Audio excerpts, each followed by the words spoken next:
आप सभी मित्रों का एक बार फिर से स्वागत है सामाजिक न्याय की पाठशाला में। दोस्तों, आज की वीडियो में हम बात करने वाले हैं गुलामगिरी पुस्तक के 6वें परिच्छेद के बारे में। साथियों, अगर आप इसके पहले वाले परिच्छेदों को अभी तक नहीं देखे हैं तो डिस्क्रिप्शन में लिंक है, वहां से आप देख सकते हैं। तो चलिए दोस्तों, आज की वीडियो की शुरुआत करते हैं और जानते हैं कि महात्मा ज्योतिबा फूले इस 6वें परिच्छेद में क्या कुछ बातें कहें और लिखे हैं। नमस्कार, मैं मनीष शेखर। आज इस वीडियो में बात करने वाले हैं गुलामगिरी पुस्तक के 6वें परिच्छेद के बारे में, जो बलिराजा ज्योतिबा मराठे, खंडोबा, महसूबा, नौखंडों का न्यायी, भैरोबा, 7 आश्रित, डेरा डालना, रविवार को पवित्र मानना, वामन, श्राद्ध कराना, विंध्यावली, घट रखना, बलिराजा की मृत्यु, सती जाना, आराधी लोग, सीलंगड़, भ्रात का बलि राजा बनाना, दूसरे बलि राजा के आने की भविष्यवाणी, बाड़ासुर, कुजागरी, वामन की मृत्यु, उपाध्याय, होली, वीर पुरखों की भक्ति, बलि प्रतिपदा, भाई दूज आदि के संबंध में बात करने वाले हैं। जैसा कि आप सभी जानते हैं कि यह गुलामगिरी पुस्तक महात्मा ज्योतिबा फूले द्वारा लिखित ढोंडीराव और ज्योतिराव के एक संवाद शैली में लिखा गया है। तो इस परिच्छेद में ढोंडीराव महात्मा ज्योतिबा फूले से पूछते हैं, फिर बलि राजा ने क्या किया? ज्योतिराव बताते हैं, बलि राजा ने अपने राज्य के करीब करीब सभी सरदारों को पड़ोसी क्षेत्रपतियों की ओर तुरंत भेज दिया और इस तरह की ताकीद की कि उन सभी लोगों को किसी भी तरह की दलीज न देते हुए अपनी सारी फौज लेकर उसकी मदद के लिए आना चाहिए। ढोंडीराव फिर महात्मा ज्योतिबा फूले से पूछते हैं, इस देश का इतना बड़ा प्रदेश बलि के अधिकार में था? ज्योतिबा राव बताते हैं, इस देश में कई प्रदेश बलि राजा के अधिकार में थे। इसके अलावा सिंहल द्वीप आदि पड़ोस के कई प्रदेश इसके अधिकार में थे। ऐसा भी कहा जाता है क्योंकि वहाँ बलि नाम का एक द्वीप भी है। इस प्रदेश के दक्षिण में कोल्हापुर की पश्चिम दिशा में बलि के अधिकार में कोंकण और मावला प्रदेश के कुछ क्षेत्र थे। वहाँ ज्योतिबा नाम का मुखिया था। उसके रहने का मुख्य स्थान कोल्हापुर के उत्तर में रत्नागिरी नाम का पहाड़ था। इसी प्रकार दक्षिण में बलि के अधिकार में दूसरा एक और प्रदेश था, उसको महाराष्ट्र कहा जाता था और वहाँ के सभी मूल क्षेत्रवासियों को महाराष्ट्री कहा जाता था। बाद में उसी का अपभ्रंश रूप हो गया मराठे। यह महाराष्ट्र प्रदेश बहुत बड़ा होने से बलि राजा ने उस प्रदेश को 9 क्षेत्रों में बांट दिया था। इसी के कारण उस हर क्षेत्र के मुखिया का नाम खंडोबा पड़ गया था। इस तरह का उल्लेख मिलता है, हर खंड के मुखिया को योग्यता के अनुसार उनके हाथ के नीचे कहीं 1-2 कहीं 2 प्रधान रहते थे।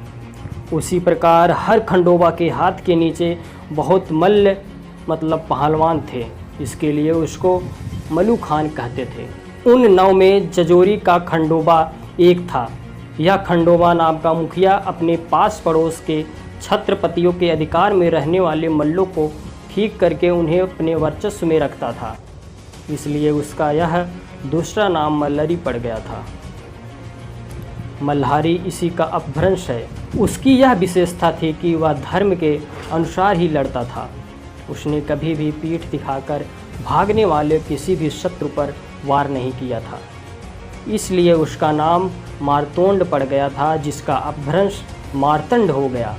उसी प्रकार वह दिनों लोक का दाता था। उसको गाने का बड़ा शौक था। उसके द्वारा स्थापित या उसके नाम पर प्रसिद्ध मल्हार राग है। यह राग इतना अच्छा है कि उसी के सहारे से तानसेन नाम का मुस्लिमों में जो प्रसिद्ध गायक हुआ, उसने भी एक दूसरा मल्हार राग बनाया है। इसके अलावा बलि राजा ने महाराष्ट्र में महसूबा और नौखंडों के न्याय के रूप में 2 मुखिए वसूली और न्याय करने के लिए नियुक्त किए थे। उनके हाथ के नीचे अन्य कई मजदूर थे। इस प्रकार का भी उल्लेख मिलता है। फिलहाल उस महसूबे का अपभ्रंश महसूबा हुआ है। वह समय समय पर लोगों की खेती बाड़ी की जांच पड़ताल करता था और उसी के आधार पर छूट सहूलियत देकर सभी को खुश रखता था।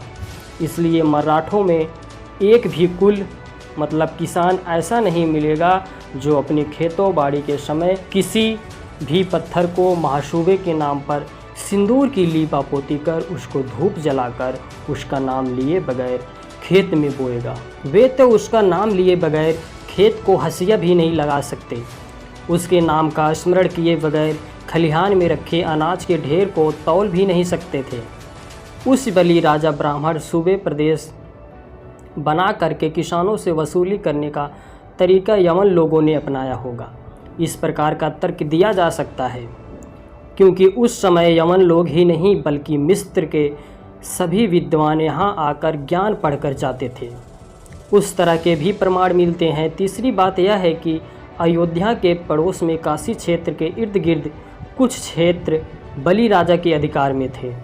उस प्रदेश को 10वां खंड कहा जाता था। वहाँ के मुखिया कुछ दिन पहले काशी शहर का कोतवाल था। इसके भी प्रमाण मिलते हैं। वह गायन कला में इतना कुशल था कि उसने अपने नाम पर एक स्वतंत्र राग बनवाया।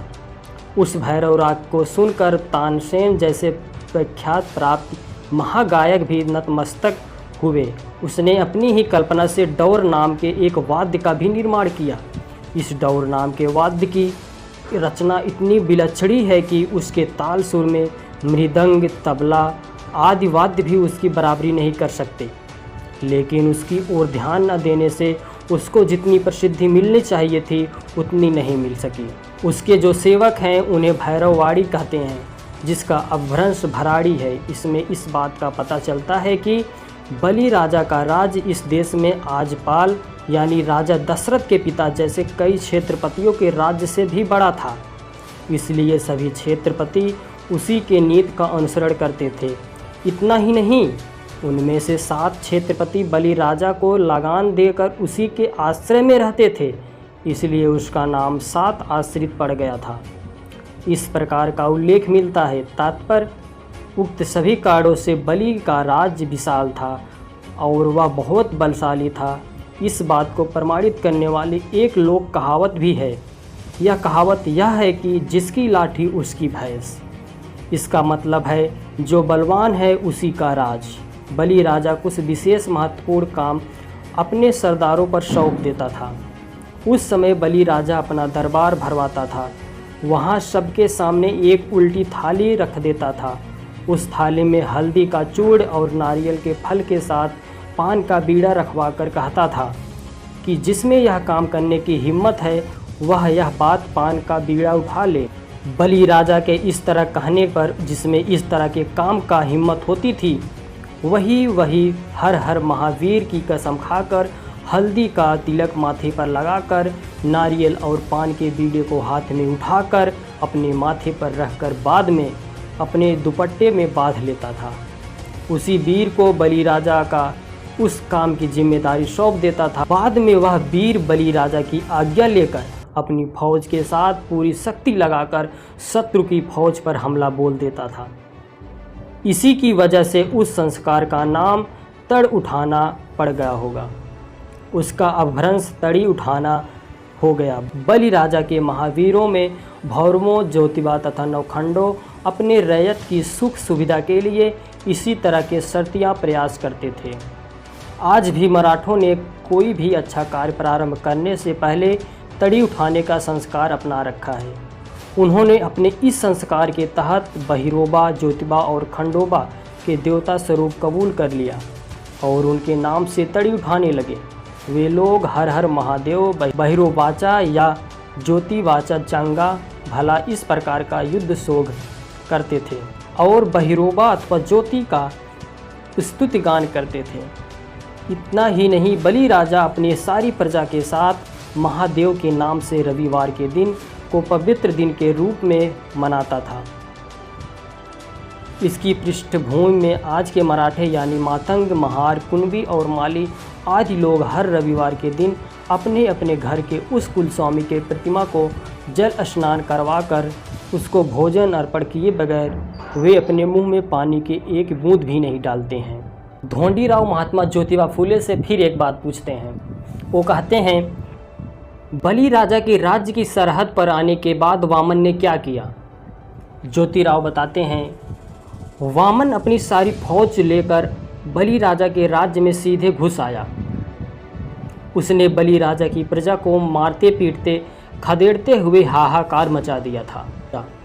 इसलिए बलि अपनी देश भर में फैली हुई फौज को इकट्ठा करने से पहले ही बेबस होकर अपनी निजी फौज को साथ में लेकर वामन से मुकाबला करने के लिए युद्ध भूमि पर उतर पड़ा।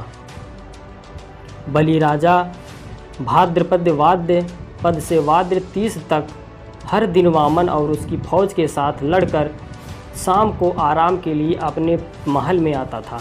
इसी की वजह से दोनों ओर के जितने लोग उस पखवाड़े में एक दूसरे से लड़ते हुए मर गए, उसके मरने की तिथियां ध्यान में रही। इसलिए हर साल भाद्रपद माह में उस तिथि को श्राद्ध करने की परंपरा पड़ गई होगी। इस तरह का तर्क निकलता है। अश्विन शुद्ध 1 पद से शुद्ध अष्टमी तक बलि राजा वामन के साथ लड़ाई में इतना व्यस्त था कि वह सब कुछ भूल गया था और उस दरमियान अपने महल में आराम के लिए भी नहीं आ सका। इधर बलि राजा की विंध्यावली रानी ने अपने हिजड़े पंडे सेवक के द्वारा एक गड्ढा खुदवाया। उसने उसमें उस पंडे सेवक के द्वारा जलाव लकड़ियाँ डलवाई और वह उस गड्ढे के पास 8 रात 8 दिन तक बिना कुछ खाए पिए बैठी रही। उसने वहाँ अपने साथ पानी का एक कलश रखा था। रानी इस तरह बिना खाए पिए पानी के सहारे इस कामना की पूर्ति की विजय हो और वामन की बला टल जाए, इसलिए रानी यहाँ बैठकर महावीर की प्रार्थना कर रही थी। इस दरमियान अश्विन शुद्ध अष्टमी की रात में बलि राजा के युद्ध में मारे जाने की खबर मिलते ही उसने गड्ढे में पहले से रखी गई लकड़ियाँ को आग लगाकर अपने आप को उसमें झोंक दिया। उसी दिन से सती होने की रूढ़ी चली पड़ी होगी। यह तर्क किया जा सकता है, जब रानी विंध्यावली अपने पति के विछोह के कारण आग में कूदकर मर गई, तब उसकी सेवा में रहने वाली औरतों और हिजड़े पंडों ने अपने अपने बदन के कपड़े को नोच नोच कर फाड़ डाला होगा और उस आग में जला दिया होगा। उन्होंने अपनी अपनी छाती को पीटकर जमीन पर अपने हाथों को पीटते हुए, तालियां पीटते हुए, रानी के गुणों का वर्णन करते हुए उस गड्ढे के इर्द गिर्द घूमकर अपना शोक प्रकट किया होगा कि हे रानी, तेरा ढिंढोरा घमघमाया आदि दुख की चिंता के ये शोले वहीं शांत हो जाएं, फैले नहीं। इसलिए ब्राह्मणों के धूर्त ग्रंथकारों ने बाद में मौका तलाश कर उस गड्ढे का होम कुंड बनवाकर उसके संबंध में कई गलत सलत बदमाशी भरी घटनाएं गूंथ कर अपने ग्रंथों में लिख कर रखी होगी, इसमें कोई शक नहीं। उधर बलि राजा के युद्ध भूमि में मारने के बाद बाणासुर ने पूरे एक दिन हर तरह की मुसीबतों का मुकाबला करते हुए वामन की फौज लेकर भाग गया। इस युद्ध में विजय की मस्ती में वामन इतना बदमस्त हुआ कि बलि राजा की मुख्य राजधानी में कोई भी पुरुष नहीं है। यह सुनहरा मौका देखकर उस राजधानी पर हमला बोल दिया। वामन अपने साथ पूरी फौज लेकर अश्विन शुद्ध दशमी को बड़ी सुबह ही उस शहर में पहुंचा। उसने वहां के अंगड़ों में लगा हुआ जितना सोना था सब लूट लिया। उस शब्द का भ्रंश सीलंगड़ का सोना लूट लिया यह हो गया। इस लूट के बाद के वामन तुरंत अपने घर प्रदेश लौट गया। जब वह अपने घर पहुंचा तो पहले से ही उसकी औरत ने मजाक के खातिर कनकी चावल का बलि राजा करके अपने दरवाजे की दहलीज पर रखा था। वामन के घर पहुंचने पर उसने वामन से कहा कि यह देखो, बलि राजा आपके साथ पुनः युद्ध करने के लिए आया है। यह सुनते ही उसने उस कनकी के बलि राजा को अपने लात की ठोकर से फेंक दिया और फिर घर के अंदर प्रविष्ट किया। उस दिन से आज तक ब्राह्मणों के घर में हर साल अश्विन महीने में विजयदशमी दशहरा को ब्राह्मण और औरतें बड़े धूमधाम से मनाते हैं। कनकी या भात का बलि राजा बनाकर अपने अपने दरवाजे की दहलीज पर रखती हैं। बाद में अपना बायां पांव उस कनकी के बलि राजा के पेट पर रखकर कचनार की लकड़ी से उसका पेट फाड़ती हैं। बाद में उस मृत बलि राजा को लांघकर अपने घर में प्रविष्ट होती हैं। यही उनमें सदियों से चली आ रही परिसाटी है। ब्राह्मण पंडा पुरोहितों के घर में यह त्यौहार बड़े उत्साह के साथ मनाया जाता है, इसलिए इस त्यौहार को ब्राह्मणों का त्यौहार कहते हैं। इसी तरह बाड़ासुर के लोग अश्विन शुद्ध दशमी की रात में अपने अपने घर गए। उस समय उनकी औरतों ने उनके सामने दूसरे बलि राजा की प्रतिमा रखकर और यह भविष्यवाणी जानकर कि दूसरा बलि राजा ईश्वर के राज्य की स्थापना करेगा, अपने घर की दहलीज में खड़े होकर उसकी आरती उतारी और यह कहा होगा कि अला बला जावे और बलों का राज आवे। उस दिन से लेकर आज तक सैकड़ों साल बीत गए, फिर भी बलि राजा के राज्य के कई क्षेत्रों में क्षत्रिय वंशों की औरतों ने हर साल अश्विन शुद्ध दशमी को शाम के समय अपने पति और पुत्र की आरती उतारकर आगे बलि राजा आवे इस इच्छा का त्याग नहीं किया। इसमें पता चलता है कि आगे आने वाली बलि राजा कितना अच्छा होगा। धन्य है वह बलि राजा और धन्य है वह राजनिष्ठा। लेकिन आज के तथाकथित मांगलिक हिंदू लोग अंग्रेज शासकों की मेहरबानी पाने के लिए कि उनको अंग्रेजी सत्ता में बड़े बड़े पद और प्रतिष्ठा के स्थान मिले, इसलिए ये लोग रानी के जन्म पर आम सभाओं में लंबे लंबे भाषण देते हैं, लेकिन समाचार पत्रों में या आपसी बातचीत में उनके खिलाफ अपना रोष व्यक्त करने का दिखावा करते हैं। ढोंडीराव महात्मा ज्योतिबा फूले से फिर पूछते हैं कि उस समय बलि राजा द्वारा बुलाए गए सरदार क्या उसकी मदद के लिए आए ही नहीं? ज्योतिबा राव फूले बताते हैं कि बाद में कई छोटे छोटे सरदार अपनी अपनी फौज के साथ आश्विन शुद्ध 14वीं को आकर बाड़ासुर से मिले। उनके बाड़ासुर से मिलने की खबर सुनते ही बलि राज्य के कुल मिलाकर सभी ब्राह्मण अपनी जान बचाकर वामन की ओर भाग गए। उनको इस तरह भागकर आते देखा तो वामन बहुत ही घबरा गया। उसने सभी ब्राह्मणों को इकट्ठा किया। अश्विन शुद्ध 15वीं को वे सभी इकट्ठा होकर सारी रात जागकर अपने भगवान के सामने प्रसाद स्वरूप दांव पेंच तय करने लगे कि बाड़ासुर से अपना संरक्षण कैसे किया जाए।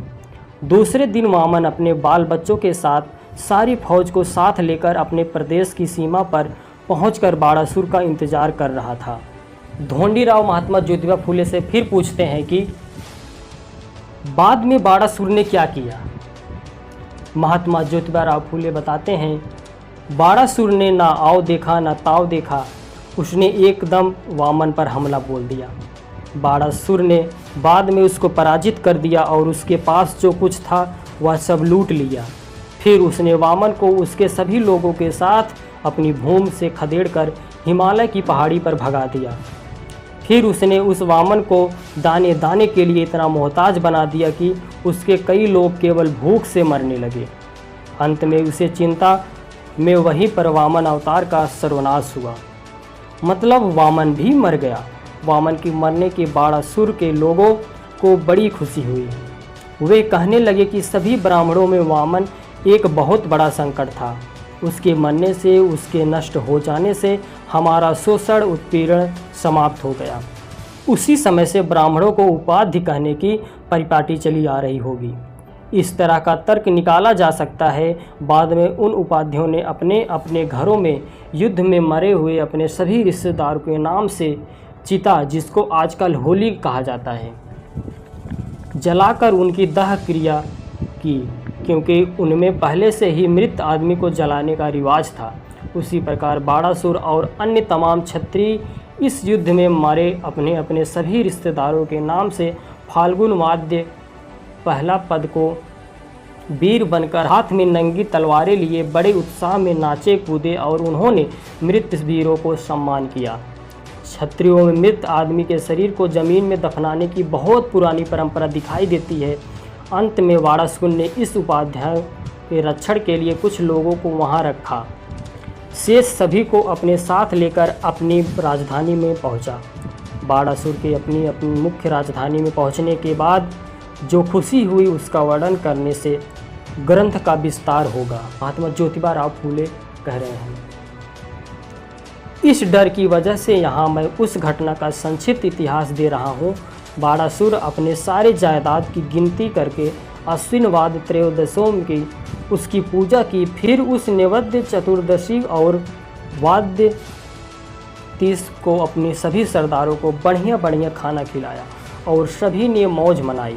बाद में कार्तिक शुद्ध 1 को अपने कई सरदारों को उनकी योग्यता के अनुसार इनाम और उनको अपने अपने मुल्क में जाकर काम में लग जाने का हुक्म भी दिया।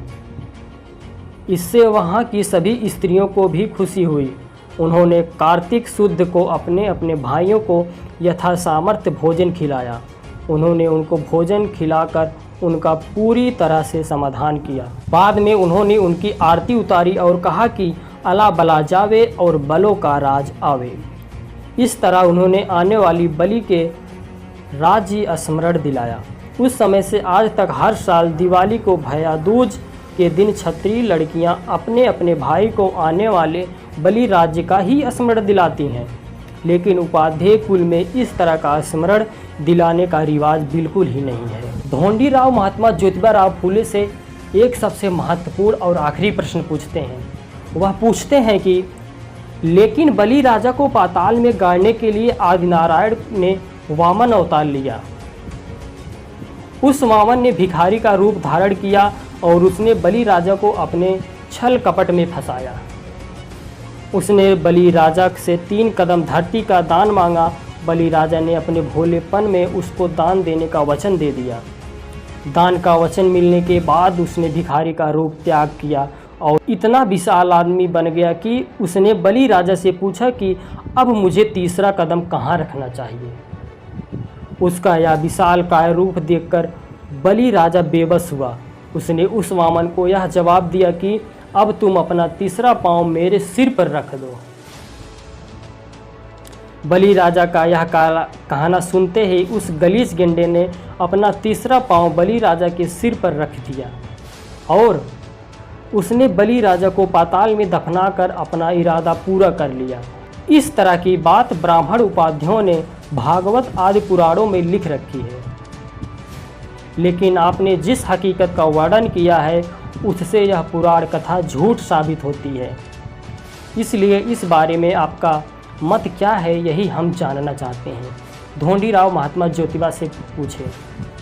अब ज्योतिबा राव फूले बताते हैं कि इससे अब तुम ही सोचो कि जब उस गलीच गेंडे ने अपने 2 कदमों से सारी धरती और आकाश को घेर लिया था, तब उसके पहले ही कदम के नीचे कई गांव-गांव के लोग दब गए होंगे और उन्होंने अपनी निर्दोष जानें गंवाई होंगी।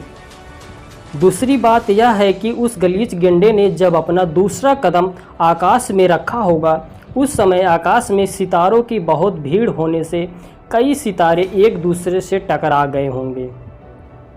तीसरी बात यह है कि उस गलीच गेंडे ने अपने दूसरे कदम से यदि सारे आकाश को हड़प लिया होगा, तब इससे कमर के ऊपर के शरीर का हिस्सा कहाँ रहा होगा। इस गलीच गेंडे को कमर के ऊपर माथे तक आकाश शेष बचा होगा।